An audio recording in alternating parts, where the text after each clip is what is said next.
grind, the bigger you dream. The harder you grind, the bigger you dream. The harder you grind, the bigger you dream. I said the harder you grind, the bigger you dream. I said you're up and I'm up. Y'all now tuned into the Grind Hard Dream Big Show. Harder you grind, bigger you dream. I got a special guest in the building. Go ahead and introduce yourself to the people, man. I might be formerly known as T-Lo. Nowadays, I go by Dr. Tyler Logan. And yeah, that's who I am in these days. Okay. So, doctor. Yeah. Right.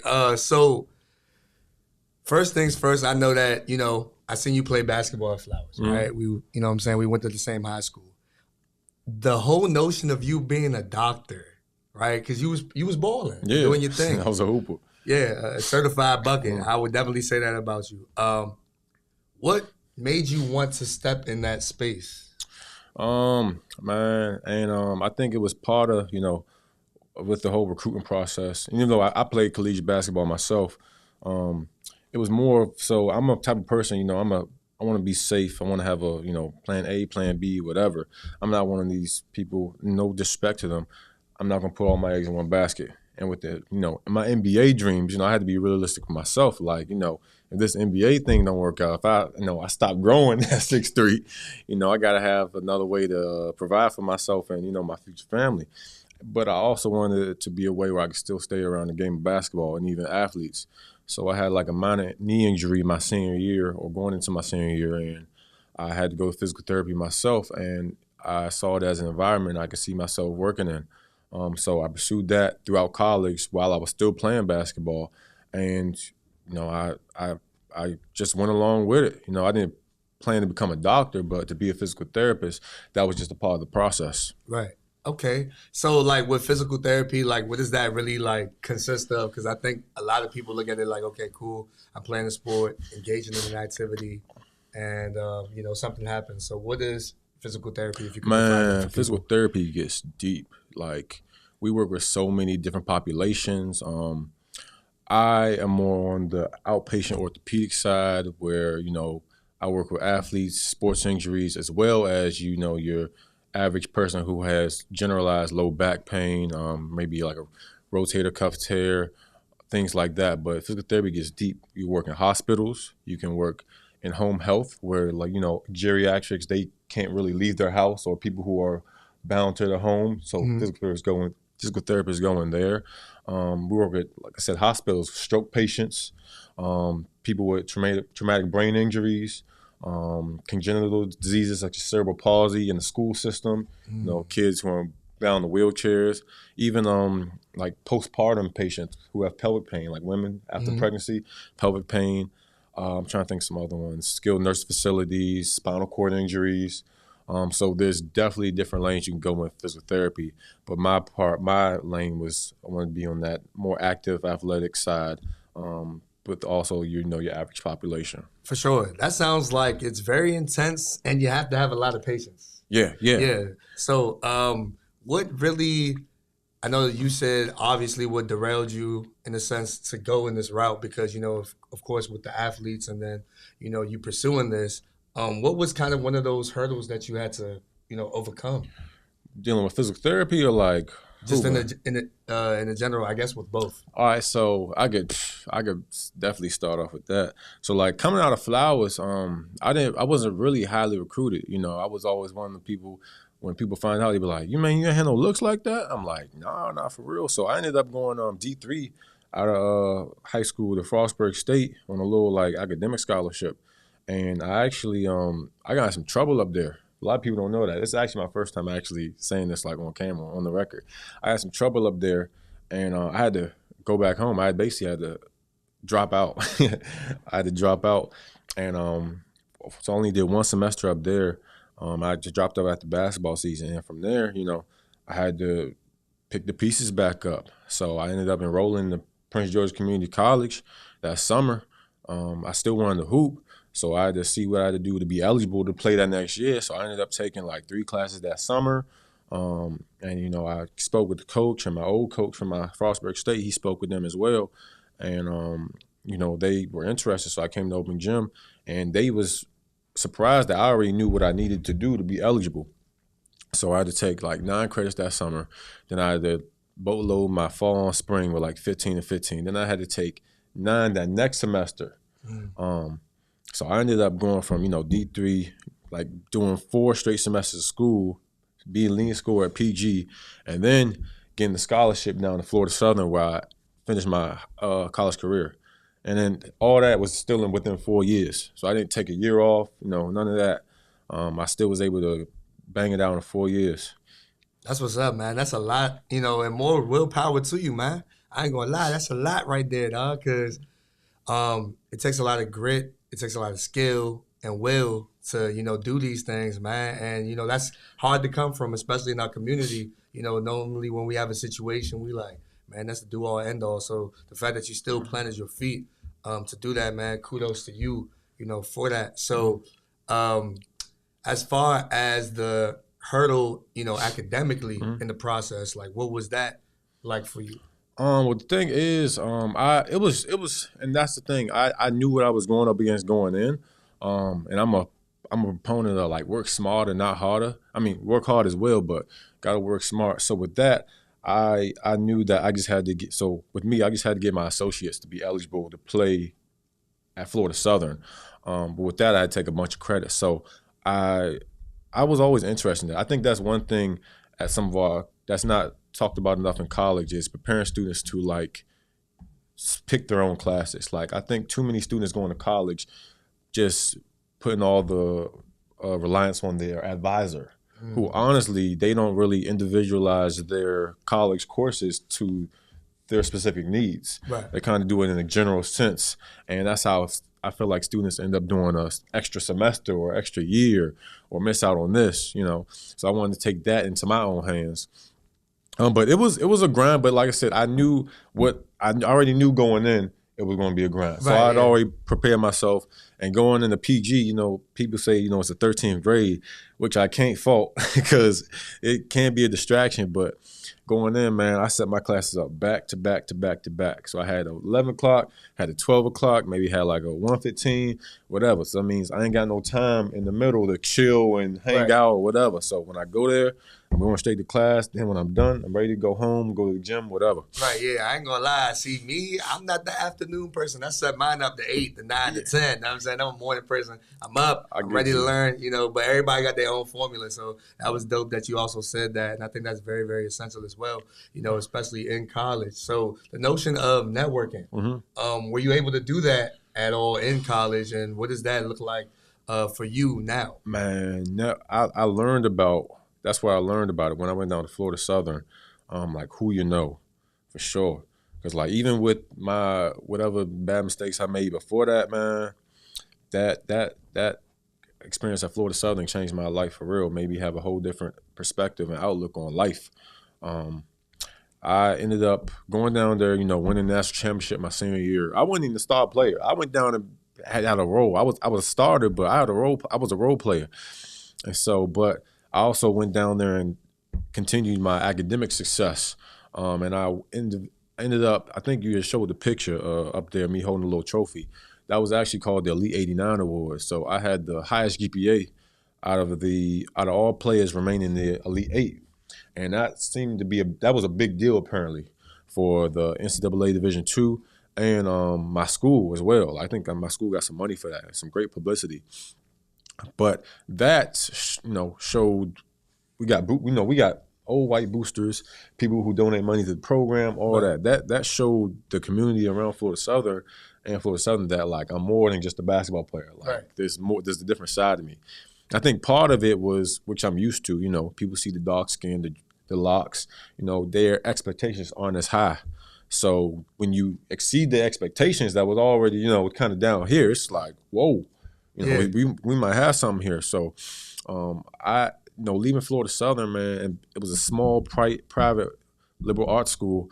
It actually had less students than Flowers. So it probably had like 2,300. Yeah. Okay. It was fun, nice campus, just wasn't highly populated. Okay.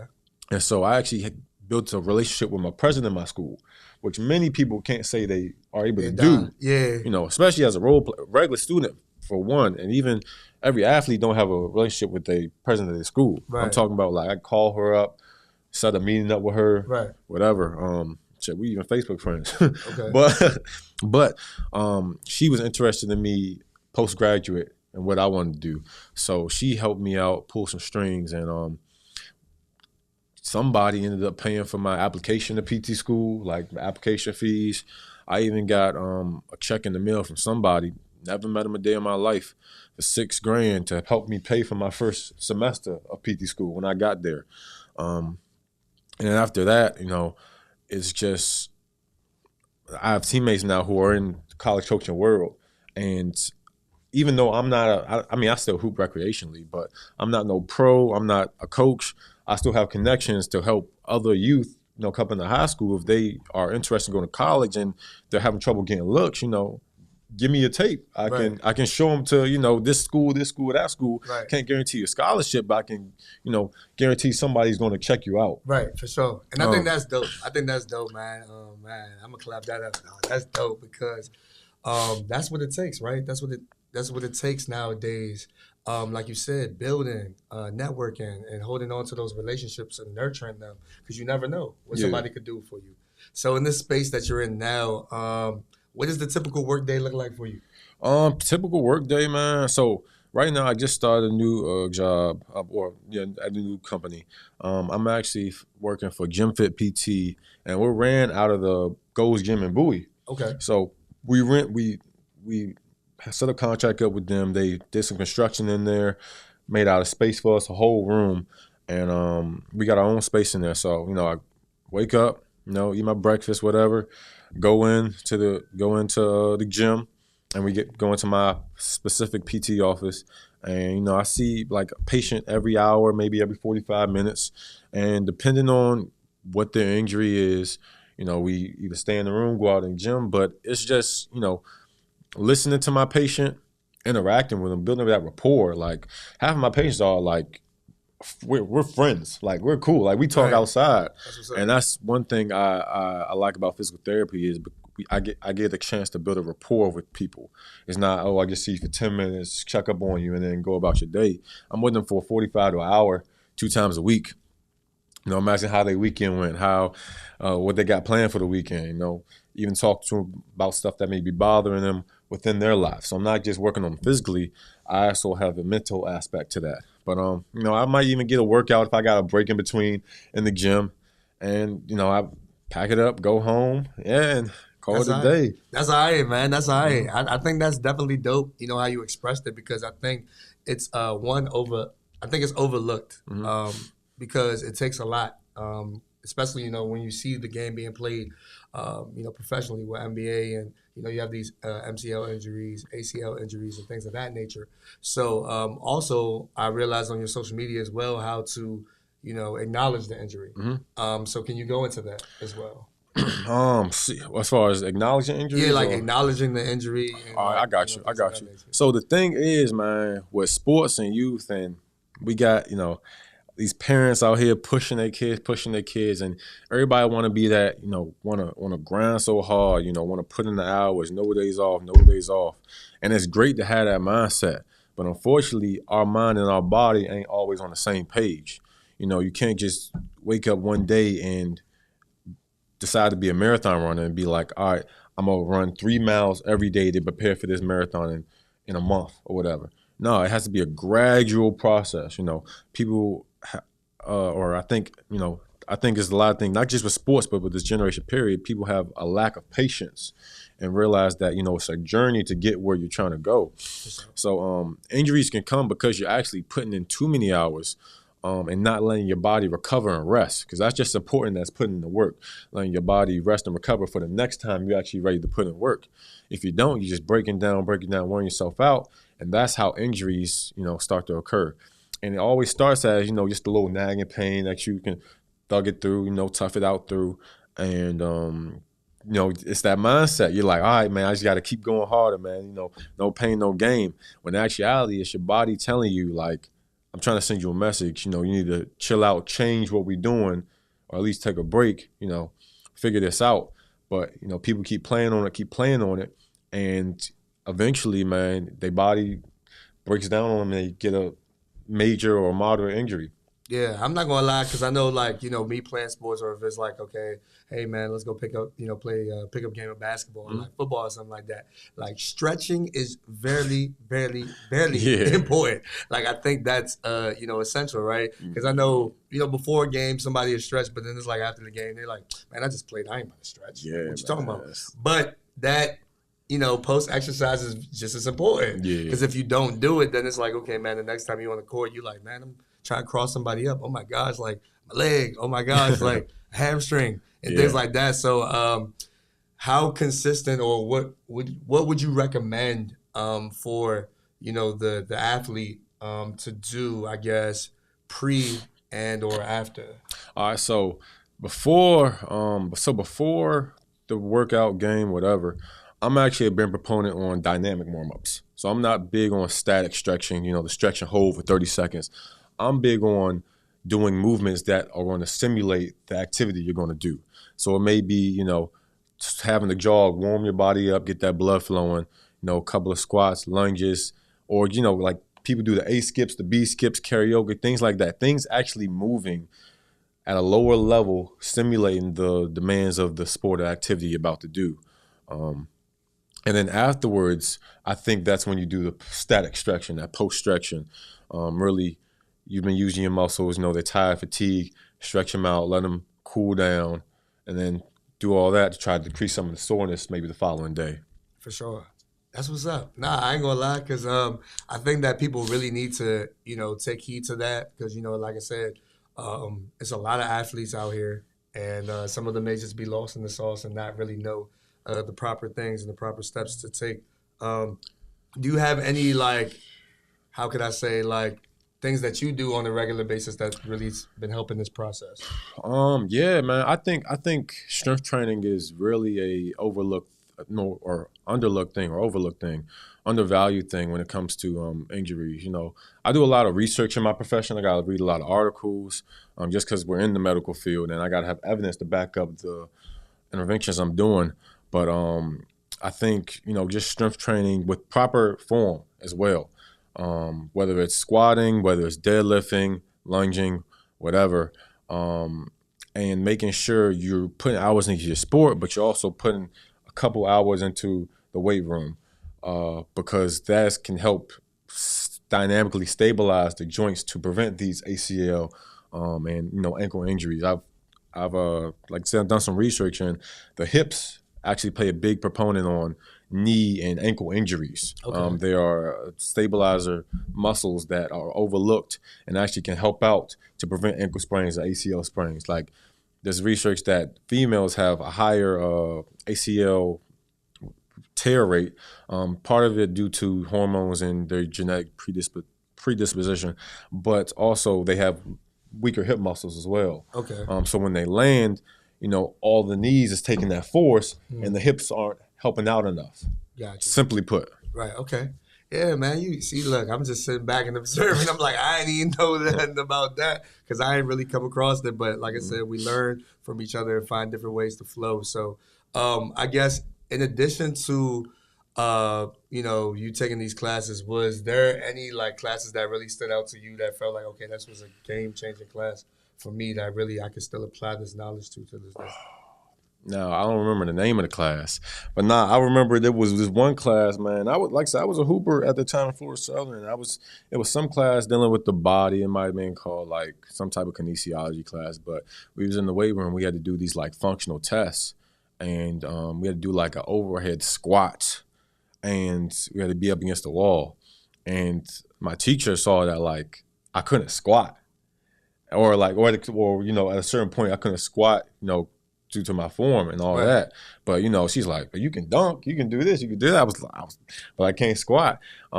So that made me look at the body at specific points of like, it's one thing to tell somebody to squat, that's a general thing, but to be able to rationalize why they cannot squat. It may be the ankles, may not have the hip mobility, Right. may be the quad strength. Right. So that was kind of like an eye-opening thing for me, and to kind of use myself as a test subject to see where am I limited at that point in time or point in my body.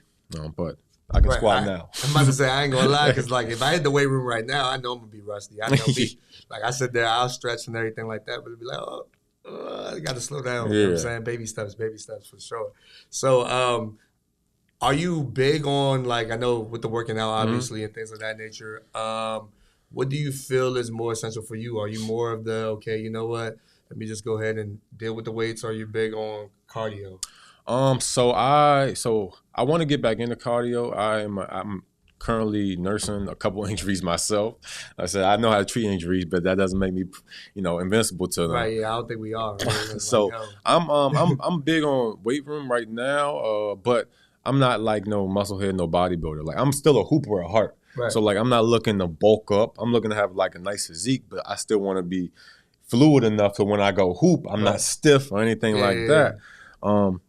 But I do want to get back into cardio because I hooped probably like 3 weeks ago, man, and the most limiting thing was my lungs. Wow. This is my lungs. That's how it be though. You sit there go on the court, you probably be like, man, I ain't playing the game in a couple months. I can still pick up this basketball, man. I can still give you a bucket. I'm still do that. I was good, but like I said, it was the endurance part. I had to get that second win. But I'm a big proponent. I'm a big believer in balance. Everything in moderation. So not too much cardio, not too much lifting, but a good equal portion of both on your plate. Yeah, for sure.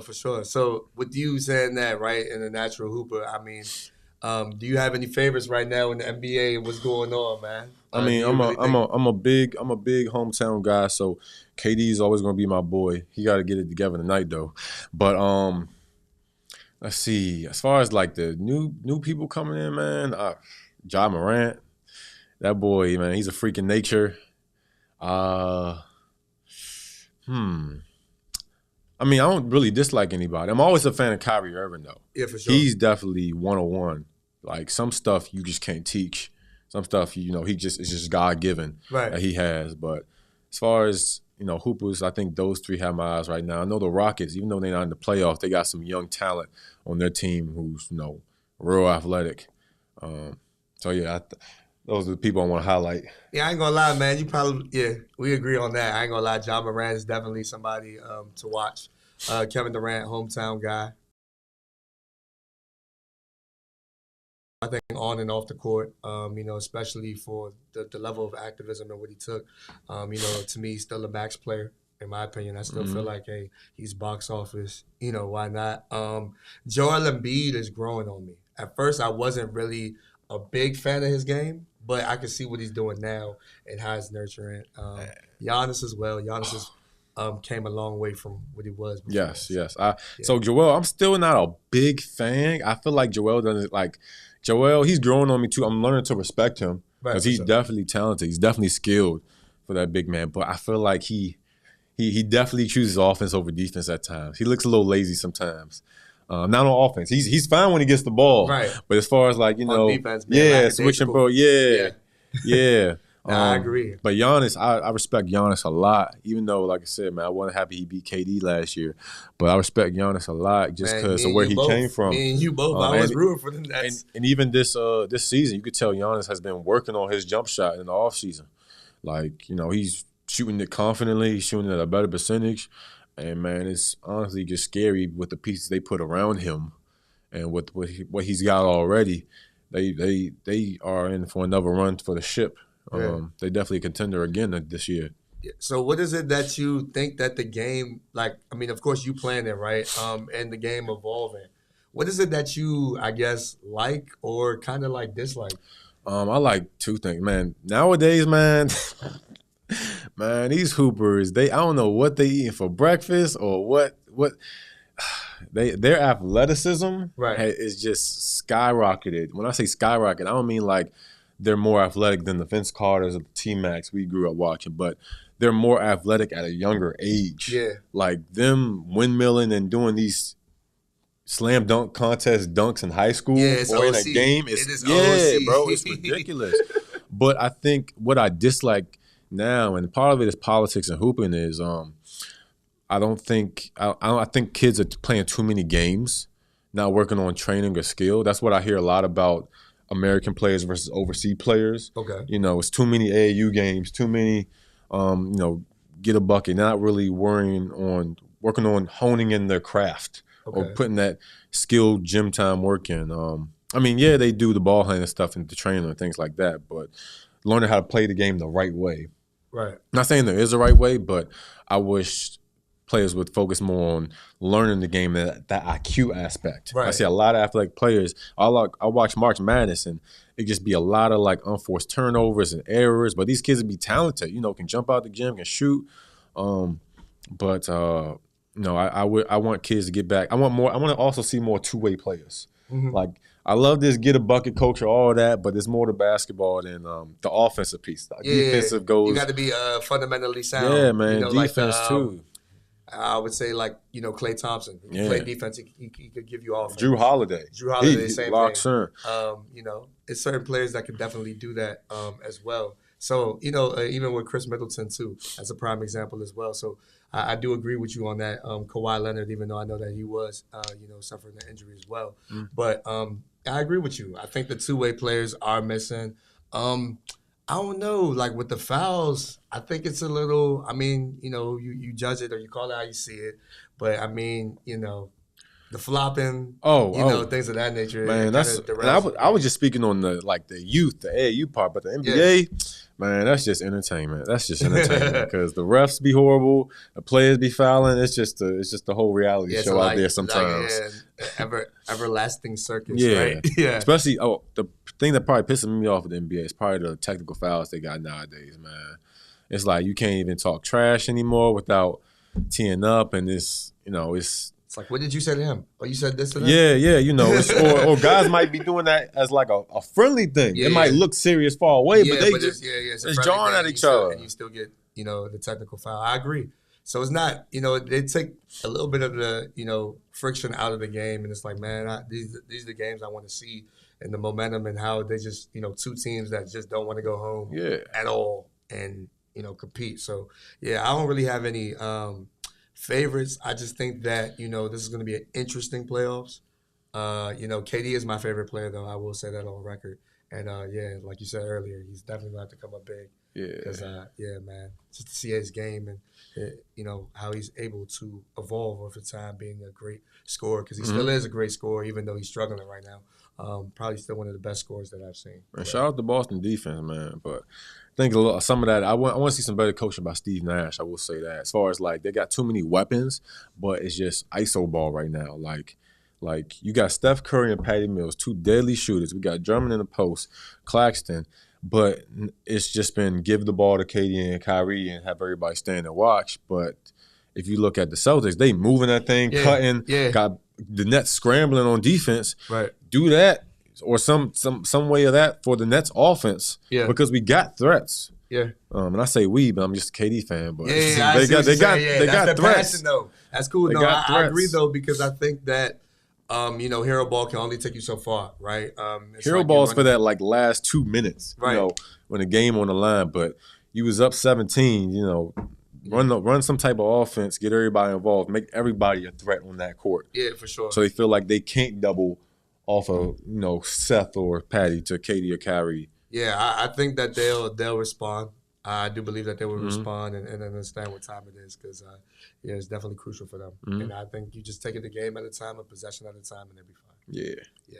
So as far as I guess just the morale of sports and everything in our DMV culture, what is it that you also want to continue to add more value into, or what is it that you see within the area as well, from a community standpoint? So something that I preach is that there is, one thing I preach is whatever sport you play, use the game, don't let it use you. I want people to, or like I said, the youth, whatever you're doing, whatever sport you got, to have some type of, I don't want to call it a plan B, but some type of plan or something you can provide to the world of society outside of basketball.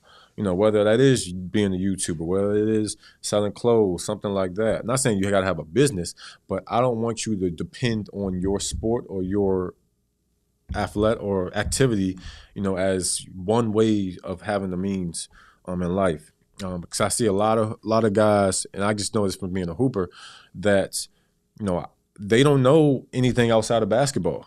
So the ball's going to stop bouncing one day, and after that, you got to pick up the pieces and now find out what to do now, whether that's going into coaching or whatever.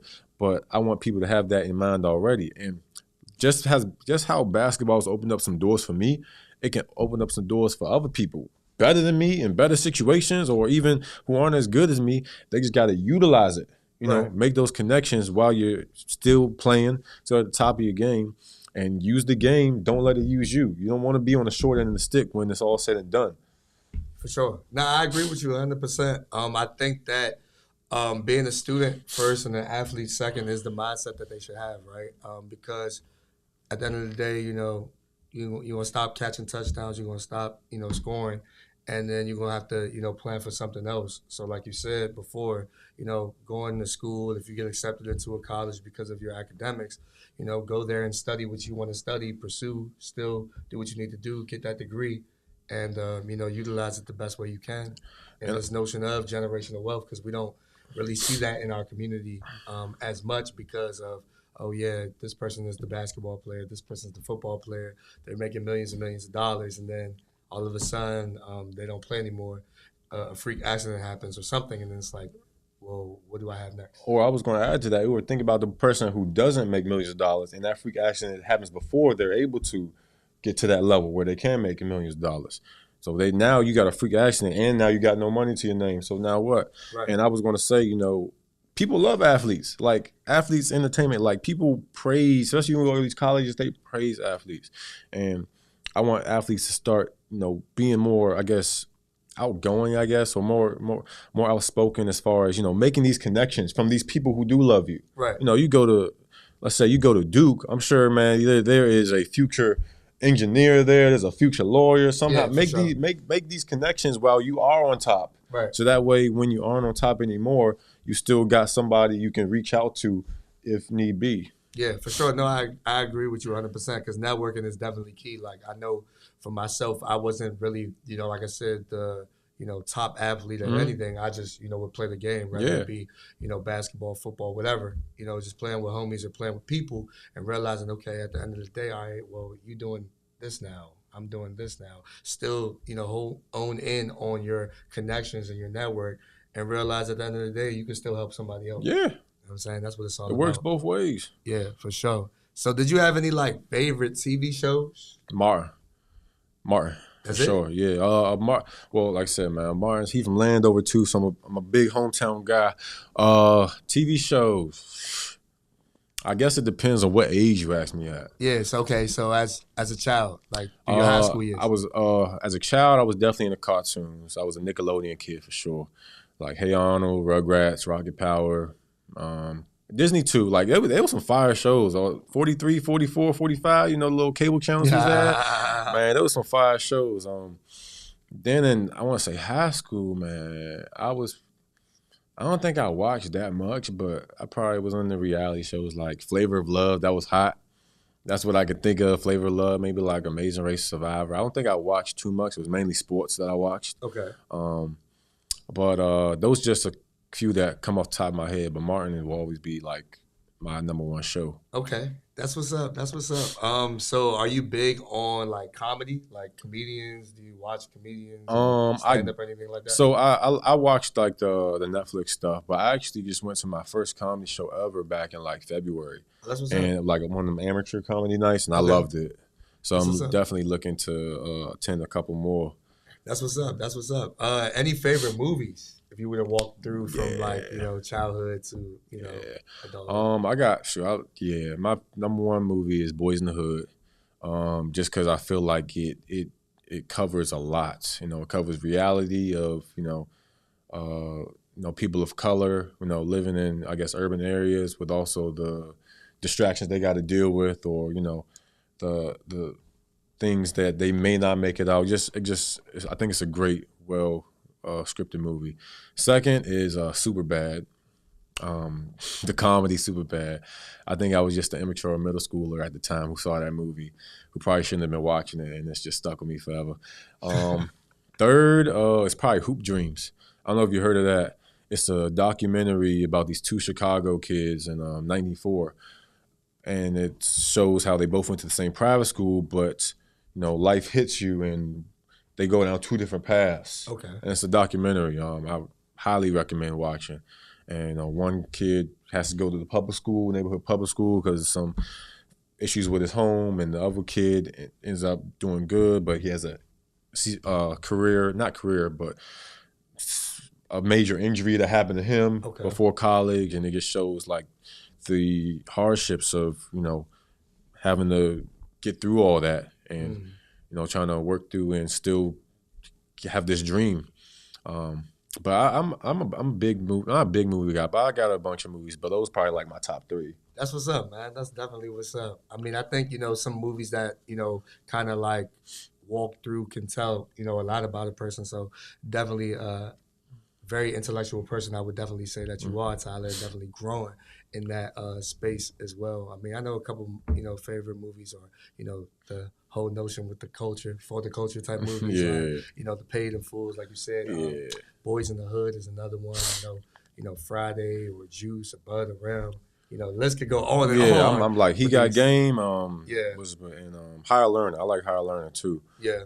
Coach Carter was definitely a great film as well. Remember the Titans, just off the sports aspect of it as well. And I think Glory Road was a good one too. So it's just like a lot of the movies that you were saying are definitely, prevalent, and we're still dealing with it, right? Like Boys in the Hood came out years ago. 91. We're still dealing with it, right? In this day, when it comes to like gentrification and just the distractions, in our areas and things of that nature. Yeah, I remember one joint on Boys in the Hood where the father Furious, he was telling them like, why you think it's a liquor store in every corner? You don't see this shit on Wall Street or anything like that. Same thing here in PG. You go to Forestville, District Heights, man, you could find like 5 liquor stores in a 2-3 minute radius. You go out up a Marlboro or Bowie, ain't that many liquor stores in such a close proximity. Or right here in Landover. Right. I said, where I used to stay, MLK, and there's one in that shopping center right across from Bellhaven, and there's 2 across the street on MLK from Bellhaven. 3 in a minute radius. Right. Some stuff's just relatable. Yeah. And that's why it stuck with me. Wow. Yeah. That's very, very strong, because like I said, like for me, I never really looked at, okay, why is this placed right here? Or why is this placed? I never really looked at it that way. But, as you watch movies over again, or you watch content, whatever it is, then you kind of look at it like, oh, that's another perspective. Oh, I finally understand what they were saying. Now I get it. Because like the Paid in Full for me, right? I look at Paid in Full, and I look at just like Flowers, right? Just being there. It's just like, yo, like our culture was, show money, flash money. Then all of a sudden it's just like, all right, you got it. Yeah, Flowers. But now it's like, okay, you don't got to necessarily do that, because and what you saw already and what it was, and just the environment too. Flowers is a whole melting pot. That was just a bunch of melting pot. So I think that was definitely a bunch of different backgrounds and cultures mixed into one, and you saw a lot of different things, exposed to a lot of different things. Back where I don't know how Flowers is now, because they got all them new houses and stuff around, but I know I think it exposed me to a lot. For sure. So what is one thing that you would tell your younger self? Like one thing that you would tell your younger self. Man, it's hard. I could go down the educational route. I could go down the basketball route. One thing I would tell my younger self is, I guess, man, try to block out all the distractions. All the things you think that are important or cool in the short term, man, they really not. Just have a bigger picture for the long term goal, and don't let all the short term distractions knock you off your route. For sure. Okay, that's all right. Who's in your aux right now? Because I know when you're doing this, you feel me? Like you definitely gotta get your music. I mean, right? See, that's the thing. Right now, it's hard, man. I got a palette. I got a palette. Like, I'm a big lyrical guy. So like my favorite artists are like Wale, J. Cole. But I also like before game and stuff, I used to listen to like soothing music. So like people think you would think somebody's game playlist might be some Meek Mill or some. Nah, my game playlist is like Sade, Corinne Bailey Rae, that type to make me settle at ease. I I didn't want to get too hyped because then I'm not focused, you know. Okay. But as far as like when I'm bumping like in the aux, man, probably like some ESTG, Okay. Pooh Shiesty, Lil Baby for sure. Lil Baby. And you know, I think J. Cole, man, he's always playing because any feature, whatever he does, man, he just gets better and better as the years go on. Yeah, I ain't gonna lie. J. Cole is definitely dope. Wale is definitely dope. I'm big on the lyrics too. So J. Cole, Wale, Kendrick Lamar. I'll listen to Drake. I think Lil Baby is that perfect like hybrid between like lyrics and street. Like he got the street beats, the street cred, all that. But if you actually listen to Lil Baby rap, he has some substance to what he's rapping about. Yeah, for sure. So I like that about him. I like Lil Baby too. I like Polo G too. Okay, yeah. I like Polo G too. I think the storytelling is nice, and I think the combination of the beats and his lyrics is definitely dope as well, man. That's definitely what's up for sure, man. So, any motivation you want to give to these people, man? Motivation, man. Like I said before, if I could tell my younger self, you know, don't let the short-term distractions or what you think is cool, or if you know, it's cool, anything like that, knock you off your long-term goal.